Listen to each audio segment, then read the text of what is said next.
Hello everyone, आप सभी का मेरे चैनल में बहुत बहुत स्वागत है। आज हम लोग पढ़ेंगे टूरिज़्म क्लास 11 का चैप्टर 3 जो कि है कॉन्सेप्ट ऑफ टूरिज़्म।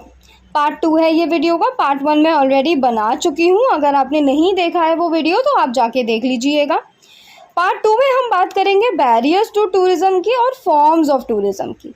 ठीक है, जैसे ही मैं टॉपिक शुरू करूँ मैं चाहती हूँ आप अपनी बुक्स खोल लें और नोट्स बनाते चलें। इससे आपका जो चैप्टर है वो बहुत आसानी से क्लियर हो जाएगा और आपको कोई तकलीफ़ नहीं होगी चैप्टर को समझने में। टूरिज़्म हमारा जो सब्जेक्ट है वो बहुत ही ज़्यादा आसान सब्जेक्ट है।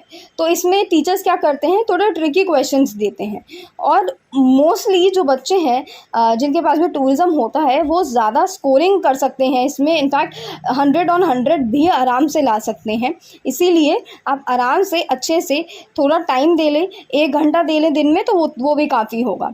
ध्यान से अब हम नोट्स बनाएंगे और अच्छे से हम पढ़ेंगे ताकि आपको जो भी टॉपिक है वो सारे क्लियर हो जाए। अब शुरू करते हैं हम हमारा टॉपिक जो कि है बैरियर्स टू टूरिज़्म। बैरियर्स का मतलब होता है ऑब्स्टिकल्स, ठीक है, रुकावटें।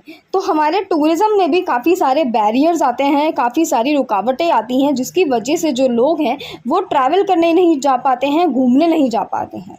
So barriers are certain conditions in the environment that interfere in ideas or thoughts and thus prevent an individual from making decisions. These negative factors that dissuade people from undertaking travel to a particular destination are termed as barriers to tourism. Okay? अब हम बात करते हैं ऐसे कौन से factors हैं जिसकी वजह से हमारे टूरिज़्म जो इंडस्ट्री है उसमें रुकावट आती है, लोग घूमने क्यों नहीं जा पाते हैं। सबसे पहला है हमारा लैक ऑफ लेजर टाइम।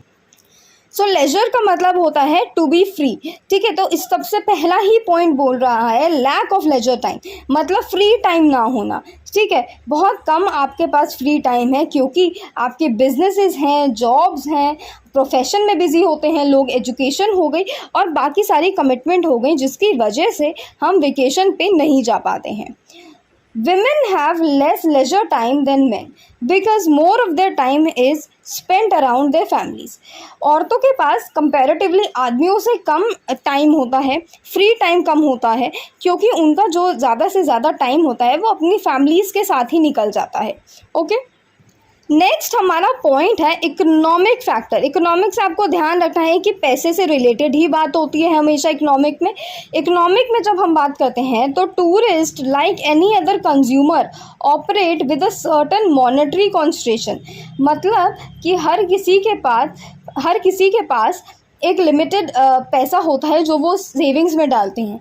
अगर आपकी इनकम आ रही है 30,000 तो उसमें से आप अपने सारे एक्सपेंसेस करोगे, टैक्स भरोगे, हाउसिंग में जो भी हर महीने का खर्चा है उसको हटा के जो पैसे बचते हैं वो हमारे सेविंग्स में जाते हैं। और यूजुअली जब भी हम ट्रैवल करने जाते हैं तो हम अपने सेविंग मनी से जाते हैं, ठीक है। तो अगर आपके पास सेविंग्स नहीं होंगी, आपके पास इतनी इनकम नहीं है कि आप सेविंग कर पाओ, तो क्या होता है, डिमांड जो टूरिज़्म की है वो भी डिक्रीज़ हो जाती है, ठीक है। अब इसको हम थोड़ा डिटेल में समझते हैं। The income left over when tax, housing and the basics of life have been accounted for, so if the discretionary income falls the demand of tourism will decrease, ठीक है। इसको हम समझेंगे कोविड के एग्जाम्पल से। जब कोविड आया था तो पूरे वर्ल्ड में क्या हुआ था, पैंडमिक हो रहा था और लॉकडाउन लग गया था। और इसमें क्या होता, काफ़ी सारे करोड़ों लोगों ने अपनी जॉब्स खो दी थी और काफ़ी ज़्यादा लो इनकम थी इन सभी की। तो क्योंकि लो इनकम थी इसी के वजह से जो हमारा टूरिज़्म सेक्टर है उसमें भी बहुत ज़्यादा गिरावट आई। इसके इनकम तो फैक्टर है ही कि हाँ इनकम कम थी इसीलिए कोई नहीं जा पाया, बट ऑल्सो क्योंकि पैंडमिक था और बहुत करोड़ों लोग मर भी रहे थे इस बीमारी से, इसीलिए। ऑल्दो जब हम इकोनॉमिक फैक्टर की बात करेंगे तो हम इनकम पे ज़्यादा फोकस करेंगे क्योंकि लोगों के पास जॉब नहीं थी, इसीलिए उनके पास पैसे नहीं आ रहे थे एंड इसीलिए घूमने नहीं जा पा रहे थे कोई भी। इसके बाद हमारा है फिज़िकल लिमिटेशन। फिज़िकल लिमिटेशन से हम बात करेंगे फिज़िकल फिटनेस की और ऐसे कौन से लोग हैं जिनको फिज़िकल लिमिटेशन की वजह से वो घूमने नहीं जा पाते हैं। कहीं पे भी घूमने जाने के लिए आपको फिज़िकली फ़िट होना बहुत ज़रूरी है। आप घूम फिर तभी सकोगे जब आप फिज़िकली फ़िट होगे, आप अच्छे से अंदर से हेल्दी फील करोगे खुद को, आप चल फिर सकोगे। एक नहीं 100 जगहों पे आप कहीं पे भी घूमने जाते हो तो बहुत सारी चीज़ें होती हैं एक्सप्लोर करने के लिए, तो वो एक्सप्लोर आप तभी कर पाओगे जब आप फिज़िकली फ़िट होगे। हमारे फिज़िकल लिमिटेशन में 3 प्रिंसिपल रीज़न दिए गए हैं। सबसे पहला जो लिमिटेशन है, फिज़िकल लिमिटेशन है, वो है पीपल विद डिसेबिलिटीज़। ऐसे लोग जो डिसेबल हैं वो लोग नहीं घूम सकते हैं। मोस्टली वो लोग बेड रिडन होते हैं, इसलिए देखो बेड रिडन है तो आप घूमने जा ही नहीं सकते। सो सबसे पहला हमारा 3 प्रिंसिपल रीज़न में आता है ए, पीपल विद डिसेबिलिटी। फिर आते हैं सीनियर सिटीज़न। सीनियर सिटीजन्स भी फिज़िकली काफ़ी वीक होते हैं और इनको ज़्यादा चलना फिरना नहीं पसंद होता है। ये चाहते हैं कि ये अपना जो टाइम है वो रेस्ट करें और घर में ही रहें और ज़्यादा इधर उधर वॉकिंग ना करें। So that is another reason. ठीक है, फिर लास्टली हमारा रीज़न आता है poor physical fitness, health issues और pregnancy, so on and so forth. अब इसमें हमारा आ जाते हैं जैसे बीमारियां जो होती हैं, फीवर हो गया, प्रेगनेंसी हो गई, प्रेगनेंसी इज़ नॉट अ बीमारी दो, कोई भी हेल्थ इश्यूज़ हो गए, ये सारी जो चीज़ें हैं इसकी वजह से हम लोग टूरिज़म नहीं कर पाते हैं, हम लोग घूमने नहीं जा पाते हैं, क्योंकि हमें कहीं पे भी जाने के लिए फ़िज़िकली फ़िट होना चाहिए। अगर किसी को भी फ़ीवर है तो वो चाहेगा कि पहले उसका फ़ीवर ठीक हो, वो चाहेगा मैं बेड पे रेस्ट करूँ, दवाइयाँ लूँ, उसके बाद कहीं ना कहीं घूमने जाऊँ।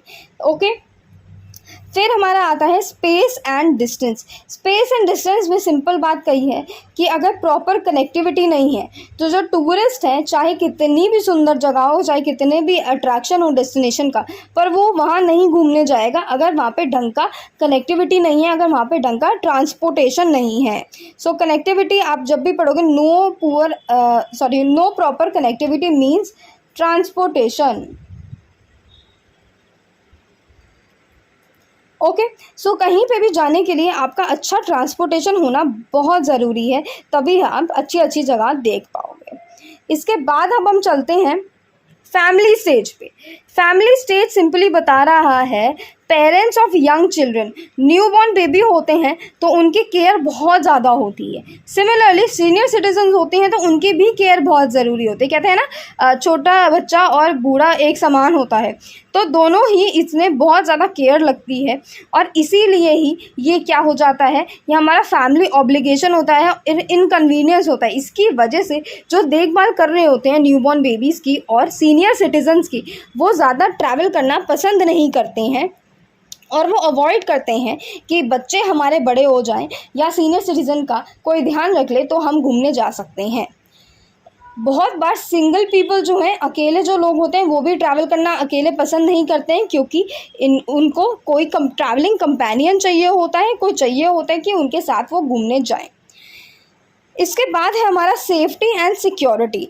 कहीं पे भी जाने के लिए, कोई भी अगर आप कहीं पे भी ट्रैवल कर रहे हो तो आप चाहोगे कि आप सेफ़ तरीके से ट्रैवल करो, आपके मन में डर ना हो, आप एकदम सेफ़ रहो। ओके, जब ऐसी सिचुएशन आती हैं जिसमें पॉलिटिकल अनरेस्ट होता है, वॉर होता है, गवर्नमेंटल एडवाइजरीज़ होती हैं, नेगेटिव पब्लिसिटी होती है किसी भी डेस्टिनेशन को लेके, तो इससे क्या होता है, डाउट क्रिएट होता है और फियर क्रिएट होता है विजिटर्स के मन में। तो हम क्या चाहते हैं, हम चाहते हैं कि हम कोई भी जगह जाएं तो हम आराम से रिलैक्स करके आएँ, ना कि डर में जिएं कि अरे यार यहाँ तो वॉर होने लगा, अब मैं घर कैसे जाऊँ। ये नहीं होना चाहिए, हमें सेफ़ रहना है। हाँ, इसीलिए ये हमारा एक बैरियर क्रिएट हो जाता है। बहुत बार जब वॉर हो रहा होता है तो ज़्यादा से ज़्यादा अवॉइड किया जाता है कि उस जगह पे ना जाएं।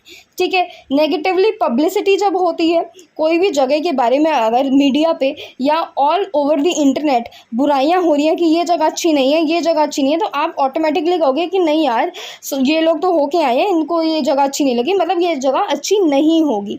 ठीक है, तो ये सारे जो हैं बहुत इम्पॉर्टेंट फैक्टर हो जाता है। ये आपको सेफ़ रहना बहुत ज़रूरी है किसी भी जगह पे जाने के लिए।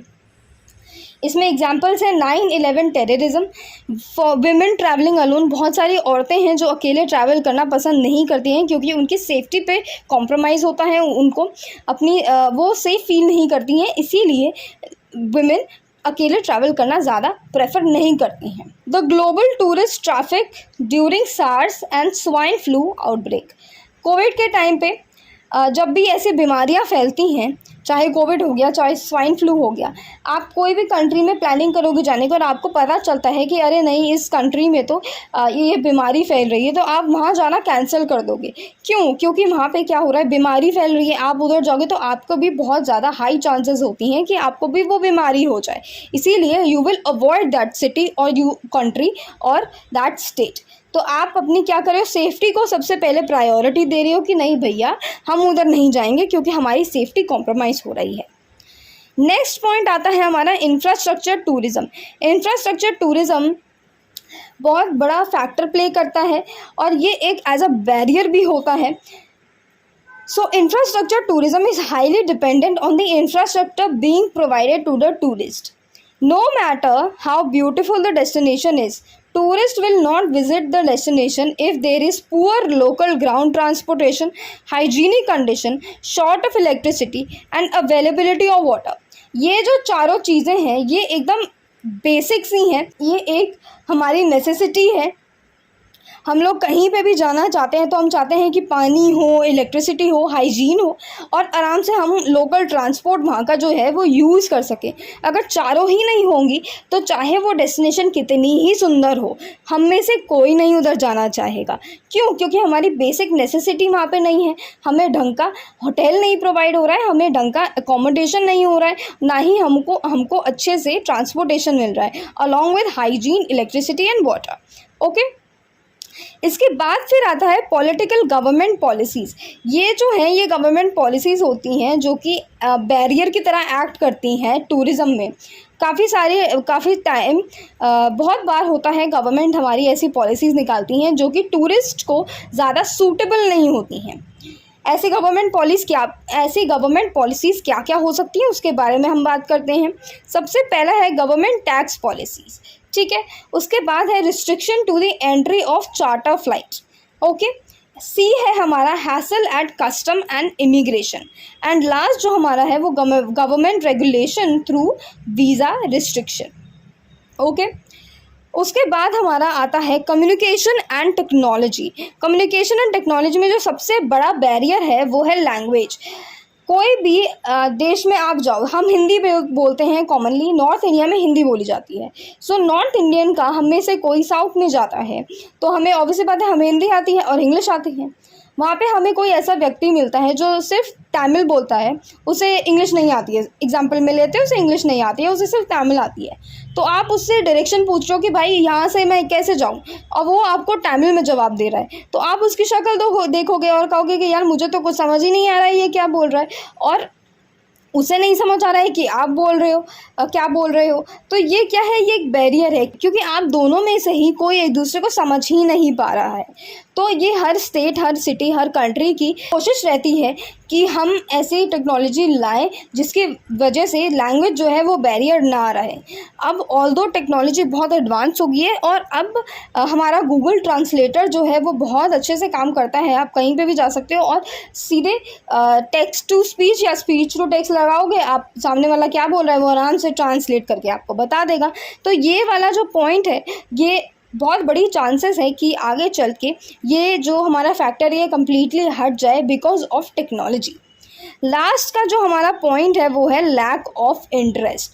लैक ऑफ इंटरेस्ट मतलब आपका इंटरेस्ट ही नहीं है उस जगह पे जाने का, ठीक है। ये जो है, ये फैक्टर जो है ये सबसे ज़्यादा डिफ़िकल्ट होता है ओवरकम करने के लिए, क्योंकि अगर किसी भी इंसान को किसी पर्टिकुलर डेस्टिनेशन में इंटरेस्ट नहीं है तो चाहे वो डेस्टिनेशन आपको सब कुछ प्रोवाइड करे, अच्छे से अच्छी चीज़ प्रोवाइड करे, मगर अगर आपको वो जगह नहीं पसंद है तो आप वहाँ जाना नहीं पसंद करोगे। सिंपल है ये। 10 पॉइंट हैं आपके बैरियर्स के और हमने 10 जो हैं वो कंप्लीट कर लिए हैं। सो अब हम बात करते हैं फॉर्म्स ऑफ टूरिज़्म की। ओके, टोटल जो मिला के आपके फॉर्म्स ऑफ टूरिज़्म हैं वो हैं 6।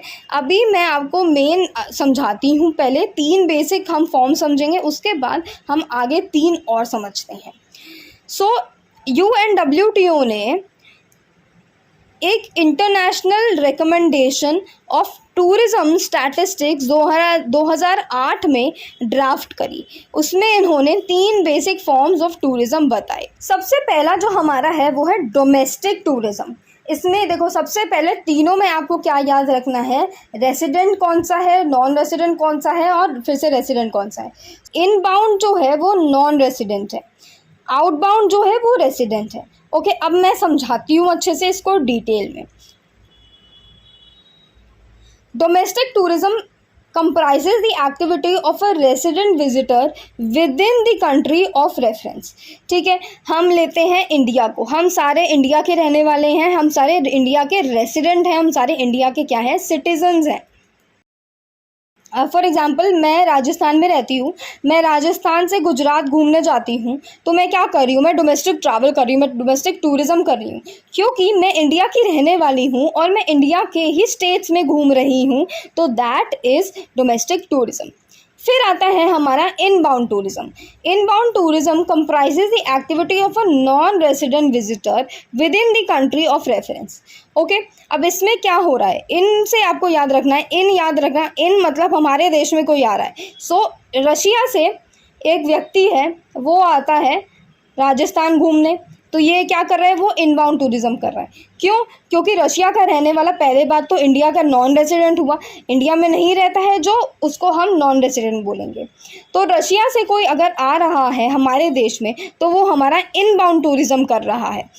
ओके, फिर हमारा आउटबाउंड टूरिज़्म है। Outbound tourism comprises the activity of a resident visitor outside the country of reference. Okay, अब मैं ही अपना एग्जांपल लेती हूँ, मैं राजस्थान में रहती हूँ और मैं क्या करती हूँ, मैं रशिया जाती हूँ घूमने। ओके, एम है मेरा नाम, तो मैं एम यहाँ लिख देती हूँ।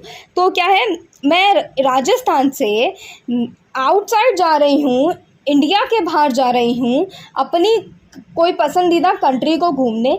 इधर हम रशिया को घूमने जा रहे हैं, तो क्या हूँ, मैं रेसिडेंट विजिटर हूँ और मैं अपनी कंट्री से, अपनी जहाँ की मैं सिटीज़न हूँ वहाँ से निकल के दूसरी कंट्री में घूमने जा रही हूँ। Simply this is outbound tourism.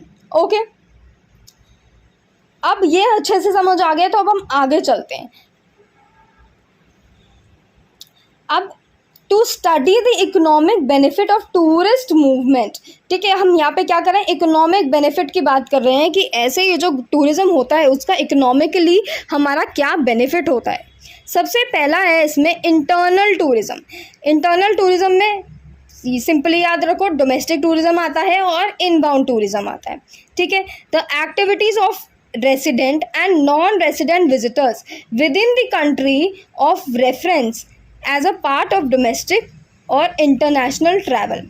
ठीक है, डोमेस्टिक टूरिज़्म इंक्लूड करता है यहाँ पे, इनबाउंड टूरिज़्म इंक्लूड करता है।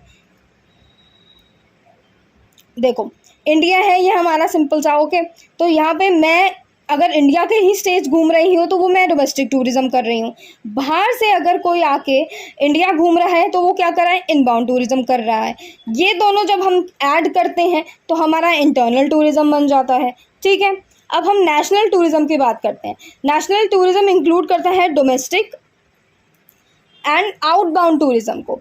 ठीक है, मतलब डोमेस्टिक तो हम अच्छे से समझ गए हैं। डोमेस्टिक मतलब जो व्यक्ति जिस कंट्री का सिटीज़न है वो वही कंट्री अगर घूमता है, जैसे मैं इंडिया ही घूम रही हूँ, मैं राजस्थान की रहने वाली हूँ और मैं इंडिया ही घूम रही हूँ, तो मैं डोमेस्टिक टूरिज़्म कर रही हूँ। आउटबाउंड को मैंने क्या समझाया था, जो इंडिया का रहने वाला है वो जाता है बाहर किसी कंट्री में घूमने, तो वो क्या करता है, आउटबाउंड करता है।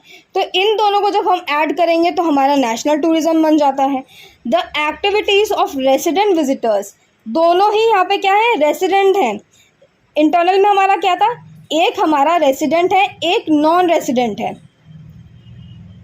एक क्या है, रेसिडेंट है और एक नॉन रेसिडेंट है। नेशनल में क्या है, दोनों ही रेसिडेंट हैं, मतलब दोनों जो अपनी कंट्री घूम रहा है वो भी इंडिया का ही रहने वाला है, जो आउटबाउंड कर रहा है मतलब अपने देश को छोड़ के किसी और देश में घूमने जा रहा है वो भी इंडिया का ही रहने वाला है। सो यहाँ क्या है, दोनों ही रेसिडेंट विजिटर्स हैं। The activities of resident visitors within and outside the country of reference either as a part of domestic और आउटबाउंड ट्रिप्स। ओके, लास्ट हमारा जो पॉइंट है वो है international tourism. International tourism comprises of inbound and outbound tourism. ठीक है, inbound और outbound tourism को हम जब ऐड करेंगे तो हमारा आ जाता है इंटरनेशनल टूरिज्म। इंटरनेशनल मतलब आपको पता होना चाहिए, इंटरनेशनल मतलब हम लोग बाहर की कंट्रीज़ को घूमने जाते हैं, एक कंट्री से दूसरी कंट्री घूमना होता है, उसे हम इंटरनेशनल टूरिस्ट माना जाता है, इंटरनेशनल टूरिज्म माना जाता है। इनबाउंड का मतलब हमारा क्या था, सिंपल, बाहर से अगर कोई इंडिया आता है तो हमारा इनबाउंड टूरिज्म हो रहा है। आउटबाउंड कब होता है, जब इंडिया से हम बाहर जाते हैं तो वह आउटबाउंड हो जाता है। तो ये दोनों जब हम मिला लेते हैं, ये आना जाना किसी और कंट्री में, ये होता है हमारा इंटरनेशनल टूरिज्म।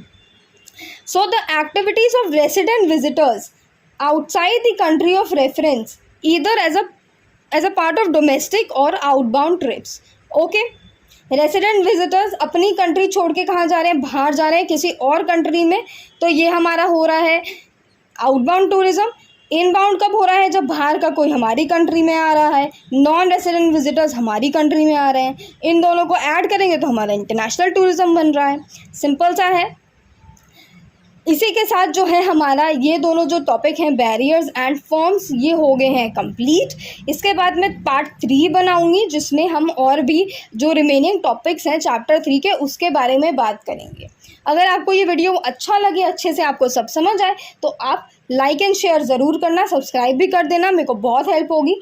और अच्छे से पढ़ना, बहुत इजी सब्जेक्ट है, पूरे 100 to 100 आप स्कोर कर सकते हो। मैं उम्मीद करूँगी कि आप 100 on 100 स्कोर करें। इसी के साथ अब मैं चलती हूँ, बाय बाय, टेक केयर।